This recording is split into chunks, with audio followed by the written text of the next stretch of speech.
Questão de história do Enem 2010. Bem-vindos a todos, meus alunos e minhas alunas. Teremos então uma correção sempre muito especial sobre história, história antiga. Vamos lá, vamos a essa questão de número 20, Ciências Humanas, prova azul de História. Quem construiu a Tebas de 7 portas? Nos livros estão nomes de reis. Arrastaram eles as pedras, os blocos de pedra? E a Babilônia, várias vezes destruída? Quem reconstruiu tantas vezes? Em que casas da Lima Dourada moravam os construtores? Fazendo alusão aos Incas. Para onde foram os pedreiros na noite em que a muralha da China ficou pronta? A grande Roma está cheia de arcos do triunfo, vários arcos, esses que existem até hoje. Quem os ergueu? Sobre quem triunfaram os Césares? Brecht, B. Perguntas de um trabalhador que lê. Disponível em Recanto das Letras, uol.com.br.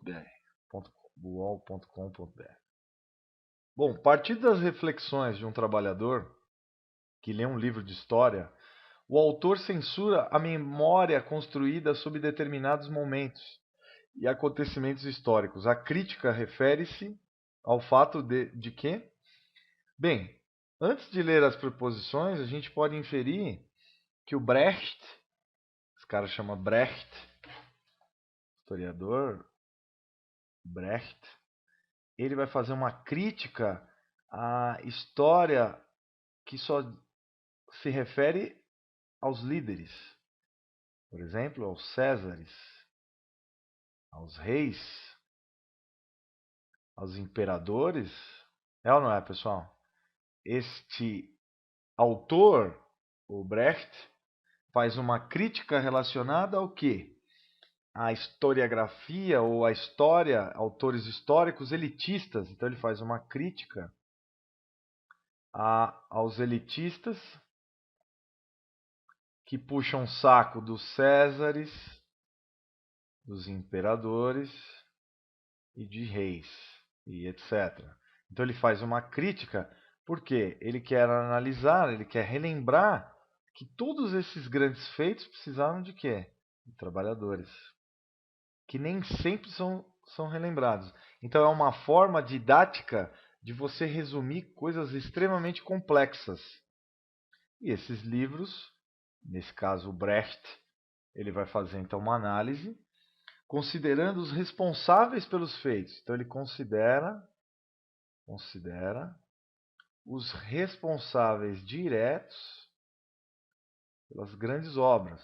Responsáveis diretos pelas grandes obras. É como dizer, olha, o Fernando Henrique fez isso, o Lula fez aquilo. Ele não fez a ponte, ele mandou fazer. Então a alusão das pessoas da época. É isso que a gente quer dizer. Fácil, né? Então as pessoas responsáveis pelos grandes feitos, que eram os trabalhadores, que são invisíveis à história, quase, né? Então ele diz que os trabalhadores foram ignorados por esses grandes feitos. Então é isso, é um resgate das pessoas reais que construíram feitos reais. Por exemplo, como a Muralha da China. Muralha da China que foi construída há mais de 2000 anos atrás. E demorou quase 1000 anos para ser feita. Muralha da China. Outra alusão que ele fala das 7 portas, né? 7 portas de Tebas. Então aqui, Tebas, olha que belíssimo monumento ainda em pé. Acredite se quiser, está em pé. Uau, essa foto foi espetacular, né? Aqui também, falando de Tebas, né? Bom, é espetacular o feito dessas pessoas da época. Uma é o Coliseu, né? O Coliseu também é uma obra espetacular, se a gente puder pensar, né? Coliseu. Coliseu de Roma, né? Coliseu ele é espetacular porque ele, só para você ter uma ideia, os romanos treinavam os seus navios dentro do Coliseu, eles enchiam de água e também faziam as famosas, os gladiadores, era a terra dos gladiadores, e já era palco de milhares de espectadores, né? Os espectadores que queriam ver sangue dos cristãos na arena, né? Os leões comendo os cristãos. Veja, nessa região aqui, você inundava, esses canais eram inundáveis, tá? E o sangue também jorrava daqui dos gladiadores e dos cristãos os cristãos que eram comidos pelos leões, pelos tigres, pelos ursos, etc. Tá? Aqui também uma outra visão interna do Coliseu. Coliseu de Roma, que data de mais de 2000 anos, né? Então ele é antiguíssimo, né? Antigo, né? E está de pé ainda em Roma até hoje. Essa é uma foto real de poucos anos atrás. É incrível, né? Esse é um dos primeiros estádios para milhares de pessoas, tá? E é um estádio moderno, se você analisar, tá? Aqui existiam canais que eram inundáveis, ó. Esses canais inundavam e eles punham os barcos aqui para testarem a navegabilidade desses barcos dentro aqui do Coliseu. É extremamente moderno, né? Tá? Por exemplo, São Paulo, o Brasil está fazendo vários estádios, né? Muitos deles lembram o Coliseu. Né? Muito moderno. Aqui o Paternon, né? Paternon. Paternon, que está de pé até hoje. Olha aí as pessoas modernas aqui andando do lado do Paternon. Tá uma das maiores obras. Saúde, desculpe. Da Roma antiga, né? Tá de pé, ó. Vejam lá as 8 colunas do Paternon. Paternon. Paternon é uma obra espetacular também, com as abóbadas, né? Uma obra espetacular na Roma ainda. Roma antiga. Tem 2000 anos essa construção, pessoal. Olha que moderna. As colunas lembram muito os romanos, os gregos, né? Aqui as pirâmides do Egito, né? Pirâmides do Egito. Que também são espetaculares, né?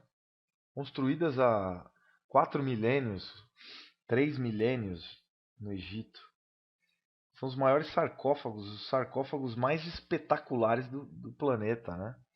Os imperadores egípcios, então, os faraós, eles treinavam os faraós. Tinham milhares de trabalhadores que com dormentes, com madeira, cortavam essas madeiras e enviavam essas pedras unidas. E a matemática, a trigonometria para ajudar, né? Veja só a esfinge, né? Esfinge. Muito interessante. Egípcia, né? É espetacular essas obras. E os trabalhadores estavam inseridos nela. Milhões não, milhares de pessoas morreram por fazer essas obras. Júlio César, né? Aqui uma estátua de Júlio César. E não foi Júlio César que ganhou as guerras, foram soldados. Júlio César. Bom, aqui escrevi errado Júlio César, Júlio César, né? Bom, então o que a gente quer falar nessa questão é que a obra foi feita não pelos Césares ou pelos imperadores, mas pelos cidadãos comuns, né? Tá? Aqui os Césares, mostrando Júlio César, Marco Antônio e Taranã. Aqui, Babilônia, né? E aqui algumas obras de Nabucodonosor. Nabucodonosor. Tá? Aqui, aqui você vê as construções incas, né? Você vê a cidade de Machu Picchu. Machu Picchu. No Peru. Atual Peru. Essas obras também datam de centenas de anos, né? Tá? É espetacular. Essas obras também muito bem feitas, né? Tá bom, pessoal? Então, de maneira geral, essa questão, falando de história, né? Você tem que entender que não foram os caras que mandaram fazer a obra que fizeram a obra, né? Os trabalhadores. Então, os monumentos históricos foram construídos por trabalhadores. E é isso que o Brecht vai analisar. Mas sua memória está vinculada aos governantes das sociedades que os construíram. Então a gente tem sempre que diferenciar quando falar o Lula construiu a usina de Giral e etc. Não foi o Lula que construiu, foram outras pessoas, trabalhadores. Ele mandou, ele teve a ideia, teve o gerenciamento do negócio. Quando o Fernando Henrique construiu, o JK construiu Brasília. Não foi o JK que construiu Brasília, ele mandou construir, tá? Então sempre tem, olha, Thomas Jefferson construiu os Estados Unidos modernos. Não, foi o povo americano, então, né? Os maias, as pirâmides maias foram construídas por fulano de tal. Então a gente sempre tem que pensar nisso, tá bom? Espero que vocês tenham gostado dessa aula temática, muito interessante. Por exemplo, falando da muralha da China, milhares de trabalhadores construíram a maior muralha do mundo, com quase 2.000 quilômetros, né? Já imaginaram, gente? Fantástico, né? Grande abraço para vocês. Espero que vocês tenham gostado. E leiam bastante, porque história ajuda muito no vestibular. Tanto no Enem, como na FUVEST e em outros vestibulares. Grande abraço. Tchau, tchau.